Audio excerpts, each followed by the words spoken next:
بسم اللہ الرحمن الرحیم نحمده ونصلی علی رسولہ الکریم اما بعد۔ محترم دوستوں اور بزرگوں، گزشتہ چند مجلسوں سے آپ حضرات اس بارے میں سن رہے تھے کہ نبی کریم صلی اللہ علیہ وسلم نے انسان کی صحت اور اس کی عافیت کے متعلق الگ الگ زاویوں سے مسلمانوں کو، دنیا والوں کو متوجہ کیا ہے۔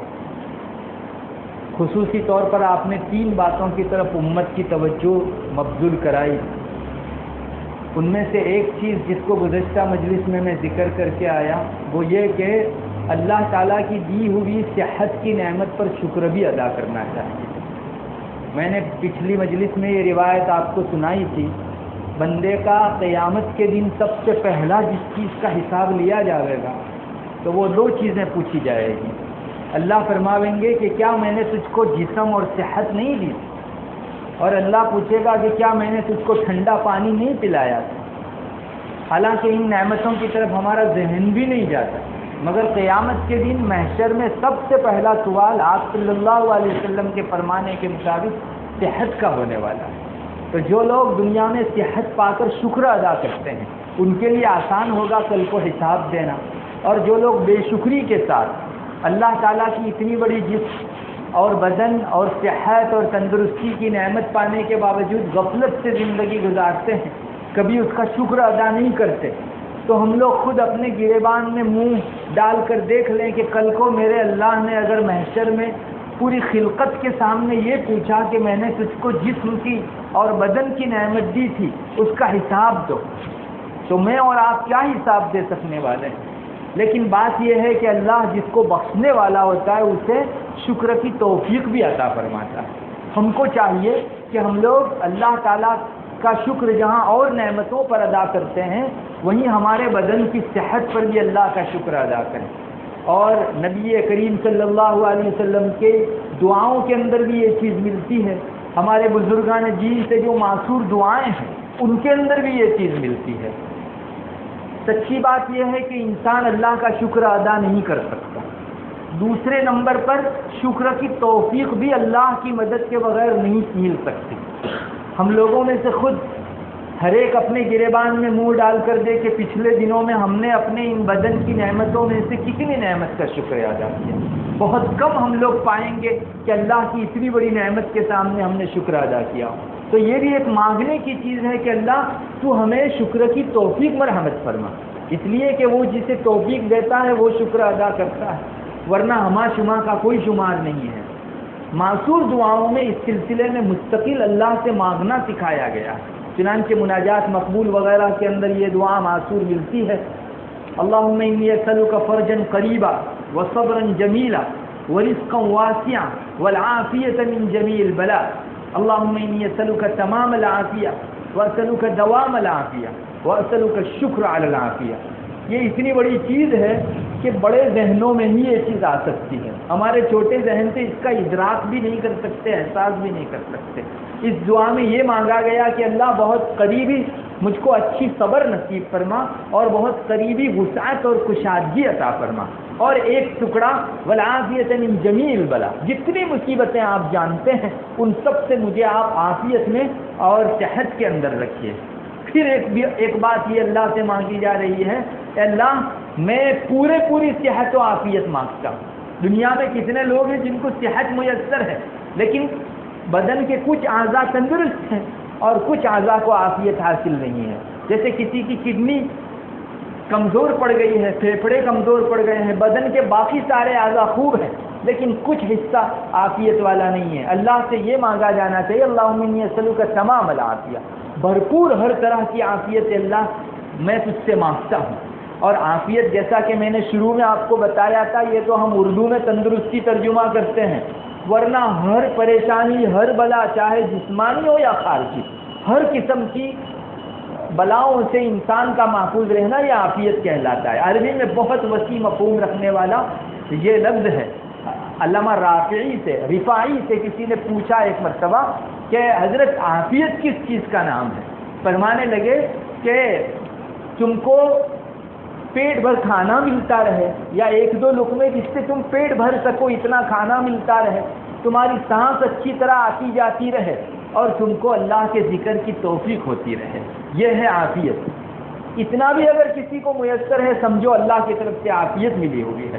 ورنہ کتنے لوگ وہ ہیں جو سب کچھ ہونے کے باوجود یہ چیزیں نہیں پاتے, تو وہ حضرات عافیت میں نہیں ہے. انہیں کیا پتا آنکھیں بند ہونے کے بعد آخرت کے اندر کن جگہوں سے گزرنا ہے اور کن مقامات سے گزرنا ہے.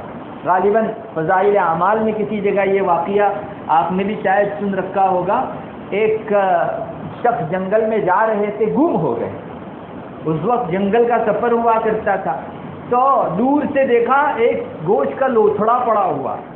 تو یہ شخص وہاں گئے قریب, تو دیکھا کہ ایک بڑھیا ہے جس کے ہاتھ بھی نہیں ہے اور پاؤں بھی نہیں ہے, البتہ اس کی زبان کچھ ہل رہی ہے.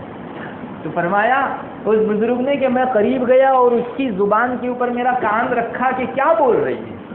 تو اللہ اللہ اللہ کی صدا اس جنگل میں اس حالت کے اندر وہ ندا لگا رہی تھی. یہ ہے اللہ کا ذکر اور یہ عافیت والی زندگی ہے. اللہ سب طرح کی عافیت دے, مگر اتنا بھی کسی کو میسر ہے کہ وہ اللہ کا نام لے پا رہا ہے تو اس کو عافیت ضرور کہا جانا چاہیے. تو بہرحال اس دعا میں یہی سکھلایا گیا, اللہ میں پوری عافیت چاہتا ہوں اور میں ہمیشہ کی عافیت چاہتا ہوں. کتنے لوگ تھے جو بڑے تندرست اور فٹ تھے, لیکن عمر کا ایک حصہ آیا اور ان کی طبیعت ڈھل پڑی, پھر کچھ بھی نہیں کر سکتے. تو دوا میں عافیت, ہمیشہ کی عافیت, یہ بھی مانگنے کی چیز ہے. اور تیسری چیز رسول اللہ صلی اللہ علیہ وسلم نے اور معصور دعاؤں میں یہ سکھلائی گئی, اللہم انی اسألک الشکر علی العافیہ. اللہ تو نے جو عافیت و صحت تندرستی دے رکھی ہے اس کا شکر میں کر سکوں, اس کی توفیق تجھ سے مانگتا ہوں. اللہ کے نیک بندوں نے مانگا اور پایا, ہم لوگ مانگتے نہیں اور پاتے بھی نہیں. اس لیے یہ بھی مستقل مانگنے کی چیز ہے کہ اللہ میں اب عافیت پر شکر ادا کر سکوں. اور سچی بات یہ ہے کہ ہم لوگوں نے عافیت اور اس کا جو حساب ہونے والا ہے اس کی قدر ہی نہیں جانی ہے. ورنہ اگر وہ منظر ہمارے سامنے ہوتا تو ہم میں سے ہر آدمی اللہ تعالیٰ کی اس دی ہوئی صحت و تندرستی پر مستقل شکر مانگتا, چونکہ اس کا حساب آئندہ ہونا ہے. خود معصور دعاؤں کے اندر کیسے عافیت کے اوپر اللہ کی تعریف اور شکر کیا جانا چاہیے اس کے بھی کلمات ملتے ہیں. کمی ہے پڑھنے والوں کی, عمل کرنے والوں کی باقی سب کچھ موجود ہے. چنانچہ معصور دعاؤں میں یہ بھی ملتا ہے, وَلَكَ الْحَمْدُ بِالْقُرْآنِ وَلَكَ الْحَمْدُ بِالْأَهْلِ وَالْمَالِ وَلَكَ الْحَمْدُ بِالْمُعَافَاةِ وَلَكَ الْحَمْدُ حَتَّى تَرْضَى وَلَكَ الْحَمْدُ إِذَا رَضِيتَ يَا أَهْلَ التَّقْوَى وَأَهْلَ الْمَغْفِرَةِ. یہ معصور دعاؤں میں اللہ تعالیٰ سے عافیت پر شکر ادا کیا جا رہا ہے. وَلَكَ الْحَمْدُ عَلَى الْعَافِيَةِ. اللہ تو نے جو ہم کو عافیت دی اس پر تیرا شکر. اگر کوئی بندہ یہ بھی بولتا رہے انشاءاللہ صحت کے اوپر, تندرستی کے اوپر اس کا شکر ادا ہو جائے گا. ورنہ اگر بغیر شکر ادا کیے ہوئے اللہ کے یہاں پہنچے, اللہ ہماری حفاظت فرمائے. ہم لوگ سمجھتے ہیں کہ موٹے موٹے حساب ہوں گے, ایسی باریک چیزوں کا حساب ہوگا کہ ہمارے ذہن و دماغ میں بھی نہیں. چنانچہ بہت سی روایتوں میں یہ مضمون آیا ہے, ابن آدم اور انسان کے قدم اپنی جگہ سے کل قیامت کے دن ہٹ نہیں سکیں گے جب تک 4 سوالوں کا جواب اللہ تعالیٰ کو وہ نہ دے دے. ان 4 سوالوں کو بھی حدیث شریف میں بتا دیا گیا ہے. سب سے پہلا یہ ہے کہ تم نے عمر کہاں گزاری. دوسرے نمبر کے اوپر اپنے علم پر کتنا عمل کیا. تیسرا یہ کہ مال کہاں سے کمایا اور کہاں خرچ کیا. اور چوتھے نمبر پر اللہ کی طرف سے پوچھا جائے گا کہ تم نے اپنے جسم کو کہاں کھپایا, اپنا جسم کہاں لگایا, بدن کہاں لگایا, طاقت تم کو دی تھی, صحت دی تھی, نیکی کے کام میں تم نے لگایا یا برائی کے کام میں. اس چوتھے نمبر کے اوپر اگر ہم لوگ غور کریں گے تو یہ صحت کا سوال ہے. اللہ فرماوے گا کہ میں نے جسم دیا تھا یعنی صحت بھی تھی, تم نے کہاں لگایا. بہت سے بندے اسی صحت کے ذریعے سے مجھے راضی کر کے آئے اور تم نے مجھے راضی کیا یا میری خلاف ورزی کے کاموں کے اندر لگایا. تو ہمیں چاہیے کہ ہم اس کا مستقل شکر ادا کریں. اور قرآن حدیث شریف ہی میں یہ بات بھی ملتی ہے کہ کسی سے پوچھ تاچھ اگر شروع ہوئی, ایک حساب تو حساب یسیر کہلاتا ہے. حساب یسیر کا مطلب یہ ہے کہ جلدی جلدی بس آپ کے اعمال نامے ایسے دیکھے گئے اور گزار دیا گیا, کچھ پوچھ تاچھ نہیں ہوئی. اور بعض حدیثوں میں آتا ہے کہ منو کی شفل حساب حلق, جس آدمی سے پوچھ تاچھ ہو گئی کہ ایسا کیوں, اب وہ پھنس گیا. آپ دنیا میں دیکھ لیجئے، کسی جگہ ایک سوال ہوتا ہے تو سوال سے سوال پیدا ہوتا جاتا ہے اور آدمی باہر نہیں نکل پاتا. تو جس کا معمولی سا حساب پوچھ تاچھ شروع ہو گئی تو یہ آدمی ہلاک ہو گیا، تباہ و برباد ہو گیا.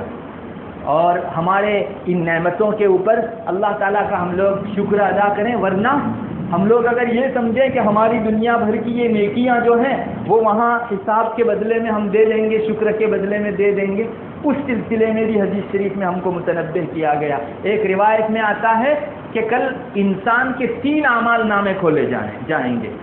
ایک اعمال نامہ اس میں تو نیکیاں لکھی ہوگی، دوسرا اعمال نامہ جس میں بدیاں اور برائیاں لکھی ہوگی، اور تیسرا اعمال نامہ ہوگا جس میں دنیا میں اس نے جو نعمتیں اللہ کی طرف سے پائی تھی وہ لکھی ہوگی. بہت ساری نعمتیں ہم لوگ پاتے ہیں، وہ سب اس تیسرے دفتر میں لکھی ہوئی ہوگی. اللہ تعالیٰ ان نعمتوں میں سے ایک چھوٹی نعمت کو اپنے سامنے کھڑا کریں گے اور فرماویں گے کہ جا اپنا بدلہ لے لے اس آدمی کے پاس سے. آپ کو معلوم ہے کل قیامت کے دن نیکیوں اور بدیوں کا چلن ہوگا، روپیوں پیسوں کا چلن نہیں ہوگا. یہ چھوٹی سی نعمت اٹھے گی، روایت میں آتا ہے چھوٹی سی نعمت اٹھے گی اور اس انسان کی نیکیوں کو لینا شروع کرے گی. ایک چھوٹی سی نعمت جس کا شکر ادا نہیں کیا، ساری نیکیاں کھا جائے گی اور کنارے پر کھڑی ہو جائے گی اور اللہ تعالیٰ سے کہے گی کہ اللہ اس کی نیکیاں ساری ختم ہو گئی، میرا حساب اور بہت سی اور نعمتوں کا حساب ابھی باقی ہے اور گناہ باقی رہ گئے ہیں. پھر روایت ہی میں آتا ہے کہ اللہ اگر اپنے بندے پر فضل فرمانے والا ہو تو وہ اللہ تعالیٰ اس دن یہ فرماویں گے کہ جا بندے میں نے تیری مغفرت کر دی، تیری تمام بدیوں کو نیکیوں سے بدل دیا اور تیری نیکیاں ڈبل کر دی. ضاعفت حسناتک، تیری نیکیاں ڈبل کر دی اور میری جتنی نعمتیں تھی وہ بخشش میں تجھ کو دے دی، اس کا کوئی حساب نہیں ہے. جس بندے پر اللہ رحم فرمانے والا ہوگا اس بندے کو اس طرح سے اپنی طرف سے دین عنایت فرماوے گا. حدیث شریف میں نہیں آیا، آپ صلی اللہ علیہ وسلم نے فرمایا کہ کوئی بندہ اپنے اعمال کے بل بوتے کے اوپر جنت میں جا سکنے والا نہیں ہے، الا یہ کہ اللہ تعالیٰ کی رحمت اسے ڈھانپ لے. تو صحابہ نے پوچھا رسول اللہ آپ بھی نہیں، آپ بھی اللہ کی رحمت سے ہی جائیں گے کیا؟ آپ کے اعمال کی بنیاد پر آپ بھی جنت میں نہیں جائیں گے؟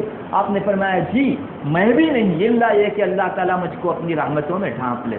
معلوم ہوا کہ کسی کو اپنے اعمال پر اگر ناز ہے اور فخر ہے تو یہ تو ایک چھوٹی سی نعمت سب کھا جاوے گی ساری. اس لیے ضرورت اس بات کی ہے کہ ہم لوگ اللہ کا شکر ادا کریں. کل کو اللہ کے سامنے کھڑے رہنے کا منہ ہوگا کہ اللہ بس بھر ہم لوگ جتنا کر سکے اتنا تیرا شکر ادا کر کے آئے. ایک اور واقعہ بھی روایتوں میں آتا ہے، ابن حجر ہیثمی نے یہ واقعہ بھی روایت کے حوالے سے لکھا ہے، غالباً طبرانی کی روایت ہے. ایک حبشی نبی کریم صلی اللہ علیہ وسلم کی خدمت میں آیا اور آ کر اس نے کہا یا رسول اللہ آپ سب حضرات کو اللہ تعالیٰ نے رنگ میں بھی بڑا بنایا ہے اور نبوت سے بھی فضیلت دی. پھر اس نے کہا کہ یا رسول اللہ کیا میں بھی آپ کی طرح ایمان لاؤں اور میں بھی آپ کی طرح نیک عمل کروں تو آپ کے ساتھ جنت میں مجھ کو جگہ ملے گی؟ آپ صلی اللہ علیہ وسلم نے فرمایا کہ جی ضرور جگہ ملے گی، جنت میں تم کو بھی ایسے ہی لے جایا جائے گا جیسے اور لوگ عمل کر کے جنت تک پہنچتے ہیں. تو اس حبشی نے جو ہے اپنا سلسلہ کلام آگے بڑھاتے ہوئے نبی کریم صلی اللہ علیہ وسلم سے کہنا شروع کیا. پھر آپ نے ایک اور بات ارشاد فرمائی، وہ یہ کہ اللہ تعالیٰ کے لیے جو آدمی لا الہ الا اللہ پڑھتا ہے اللہ کے یہاں اس کا قول و قرار پکا ہو جاتا ہے، اور جو آدمی ایک مرتبہ سبحان اللہ کہتا ہے اس کے لیے 1,00,000 نیکیاں لکھی جاتی ہیں. اب لاکھ کا حساب آپ کیجئے. جب یہ حبشی نے سنا تو اس نے کہا رسول اللہ اتنی ساری نیکیاں ہیں پھر تو کوئی ہلاک ہو ہی نہیں سکتا، اتنی ساری نیکیوں سے پلڑا بھر جاوے گا. اور آپ نے روایتوں میں بھی سنا ہوگا ایک مرتبہ سبحان اللہ پڑھنے کی وجہ سے آسمان زمین کی بیچ کی ساری خالی جگہیں بھر جاتی ہیں. الحمدللہ تملأ المیزان، ایک مرتبہ الحمدللہ پڑھو نیکیوں کا پلڑا پورا بھر جاتا ہے. تو اتنا زیادہ نیکیاں ہیں تو پھر تو کوئی آدمی ہلاک ہوگا ہی نہیں، سب کامیابی ہوں گے. اس وقت آپ صلی اللہ علیہ وسلم نے فرمایا اس ذات کی قسم جس کے قبضے قدرت میں میری جان ہے. پھر آپ نے سورہ یہ فرمایا انا فتحنا لك هل اتى على الانسان حين من الدهر لم يكن شيئا مذكورا، وہاں سے لے کر ملکن کبیرہ تک آپ صلی اللہ علیہ وسلم نے پوری آیات تلاوت فرمائی. اس میں یہ دکھایا جا رہا ہے کہ کیا انسان پر کوئی ایسا وقت گزرا ہے کہ جس میں وہ قابل ذکر کوئی چیز نہیں تھا، یعنی منی کا قطرہ تھا جس کو زبان پر لانا بھی کوئی اچھا پسند نہیں کرتا تھا. ایسی حالت انسان پر گزری ہے. پھر اس حبشی نے جب یہ سنا، آپ صلی اللہ علیہ وسلم نے آگے یہ بھی فرمایا کہ اللہ کی ایک نعمت کھڑی ہوگی اور اپنا حساب لینا شروع کرے گی. کل قیامت کے دن ایک آدمی اتنی نیکیاں لے کر آئے گا کہ پہاڑ پر رکھی جائیں تو پہاڑ کو بھی بوجھ معلوم ہونے لگے، اتنی زیادہ نیکیاں لے کر آئے گا، مگر ایک نعمت اٹھے گی اور اپنا حساب لینا شروع کرے گی، پوری نیکیاں کھا جائے گی، ختم ہو جاوے گی. اللہ تعالیٰ کسی پر رحمت فرمانے والا ہو، مدد فرمانے والا ہو تو اس کی پھر امداد کی جاوے گی. پھر اس حبشی نے ایک سوال کیا، رسول اللہ میری آنکھیں بھی جنت میں وہ نعمتیں دیکھ سکے گی جو آپ کی آنکھیں دیکھے گی؟ تو آپ نے فرمایا جی دیکھ سکے گی تیری آنکھیں بھی. روایت میں آتا ہے یہ سن کر حبشی اتنا رویا کہ جہاں بحق ہو گیا، مر گیا. روایتوں میں آتا ہے حضرت عبداللہ ابن عمر رضی اللہ تعالیٰ عنہ نے فرمایا میری آنکھوں میں آج بھی وہ منظر تازہ ہے کہ جب آپ صلی اللہ علیہ وسلم اس حبشی کی نعش کو قبر کے اندر اپنے ہاتھ مبارک سے اتار رہے تھے. یعنی لوگوں کو آخرت میں حساب کا کتنا احساس تھا کہ میں اگر اپنی ساری نیکیاں ایک طرف رکھوں اور ایک نعمت میری ساری نیکیاں کھا جا رہی ہے وہ منظر کو سامنے رکھوں تو انسان تاب نہیں لا سکتا. اس حبشی سے برداشت نہیں ہوا، وہ تاب نہیں لا سکا اور جاں بحق ہو گیا، مر گیا. اللہ تبارک و تعالی ہم سب کو اپنی نعمتوں پر شکر کی توفیق مرحمت فرماوے. وآخر دعوانا الحمدللہ. ایک اعلان آخر میں مجھ کو کہا گیا ہے آئندہ سنیچر اتوار کو، اس سنیچر اتوار کو نہیں، آئندہ سنیچر اتوار کو جامع مسجد میں ایک کیمپ رکھا گیا ہے جس میں خاص کر کے اسٹوڈنٹ کے لیے اور دوسرے حضرات کے لیے تربیتی کیمپ ہوگا. سب لوگ وہاں شرکت کی کوشش کریں.